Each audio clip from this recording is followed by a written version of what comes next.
Amanda Saab, an American Muslim chef. I was the first hijabi to appear on MasterChef USA. My fans follow me on Amanda's Plate. And this year, I finally fulfilled my food dream when I opened my first bakery in Livonia, Michigan. So here I'm in Japan, on a journey to search for the best halal food in places where they are almost impossible to find.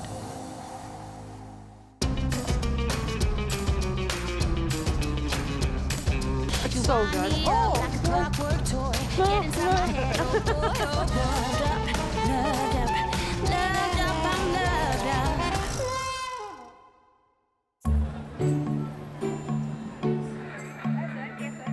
Japan feels like a homogeneous country.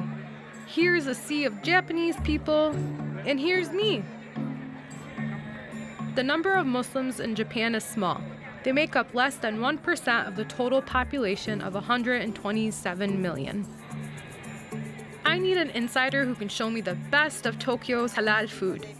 Japanese Muslim Nana, who is also a social media influencer, offers to show me around. Ameoko is established after the World War II, Wow.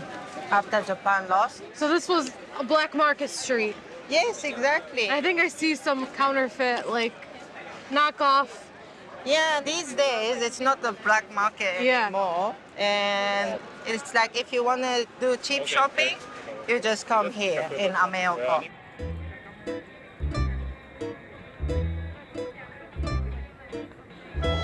Nana suggests I try a traditional sweet that is popular among the locals. We're gonna eat now. Oh, like that. Thank you. Arigatou gozaimasu. Ooh.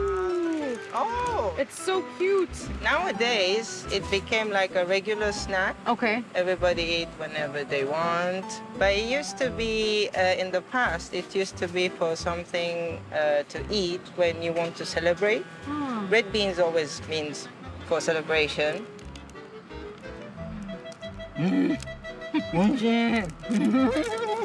So good. Wow, very crispy. I love it. Unexpected to eat like a bean and kind of like a sweet. Here's a fun fact I discovered. Taiyaki is shaped like a sea bream because the fish symbolizes happiness in Japan. So what's the secret recipe here? Usually, this type of taiyaki, they are made with a lot of sugar. But in this shop, they use but very slight amount so that people can enjoy the real taste of red beans.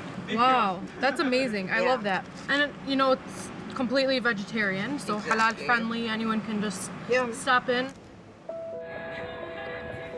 Tea, These are all teas. seaweeds. Many people Nana is say typically halal well-mannered Japanese, but she tells me it wasn't always easy growing up as a mixed child. Her father is Japanese and her mother is from Iraq.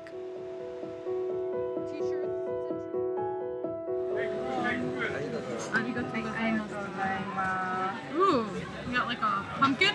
Yeah. So I'm wondering more about what life is like for you and your family and how it's like integrating into this bigger society. Yeah, it was not so easy. Wow. And even in school, like I used to get bullied. Oh, I'm so sorry. Yeah, but it's very common for any mixed people in Japan. We couldn't really integrate that time, so we moved out of Japan and we went to Middle East.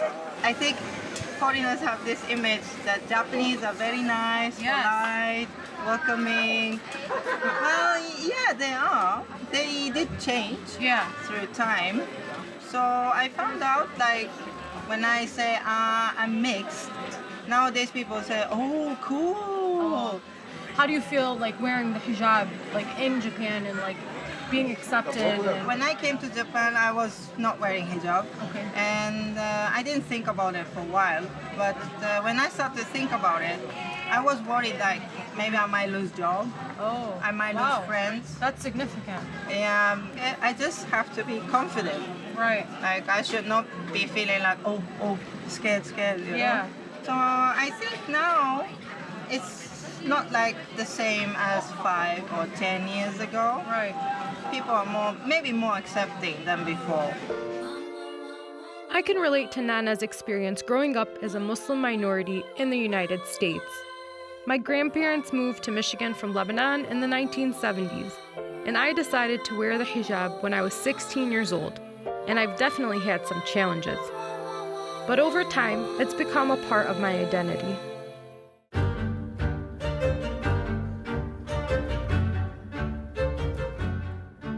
And now if you're wondering, what is halal food? It's food prepared according to Islamic dietary requirements that does not include pork, alcohol, or any carnivorous animals. Essentially, anyone can eat halal food.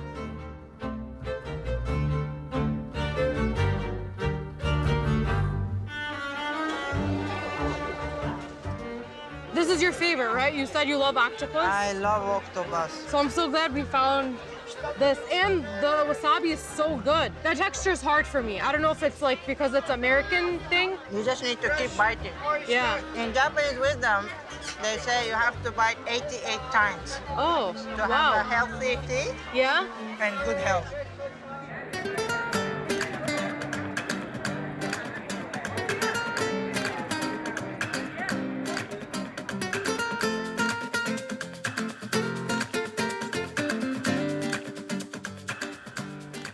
So how do we know it's halal and like what's their process? They're using ingredients, or it tastes like mirin and doesn't contain any alcohol in it. Okay. 魚介の甘みをより出すために調味料を使ってます。 Here's something I've not seen before. Nana tells me the locals call this ganganyaki, which means can in the Tohoku dialect.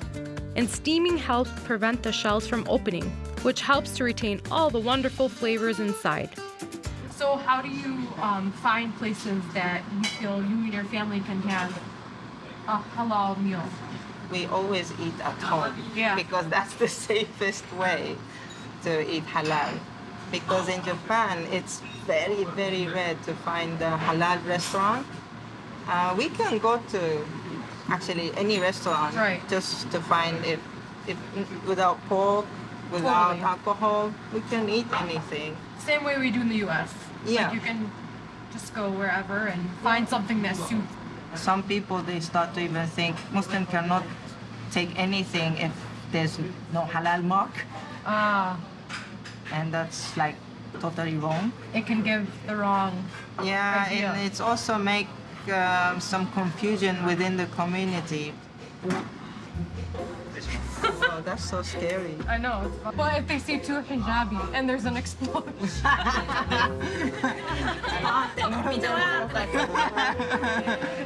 お待たせしました。 Beautiful. I'll wait till it. That's very good. Chewy. Like the texture. すごいくちゃくちゃくちゃ感じですかね。 Very fishy.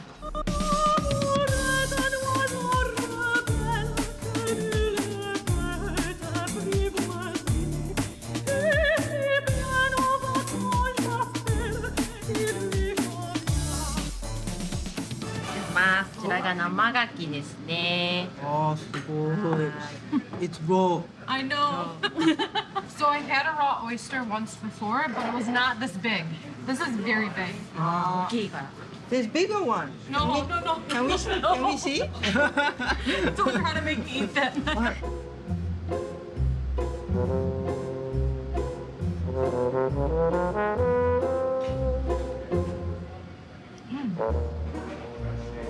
That's good. Are you sure? Yeah. I think because green onion and the pepper, it's really good. The original of this, the way you eat this way, how you call it? Fishermen? Yeah. Yeah, they just want to eat right away after they like get some fish Yeah, and stuff. so super fresh. Yeah, so they decide like, oh, I can just eat like this, so fry and stuff love without that. the pan. So this has a long kind of history in Japan, a long tradition. Traditions are a big part of Japanese culture, and I'm headed for one that involves a huge water fight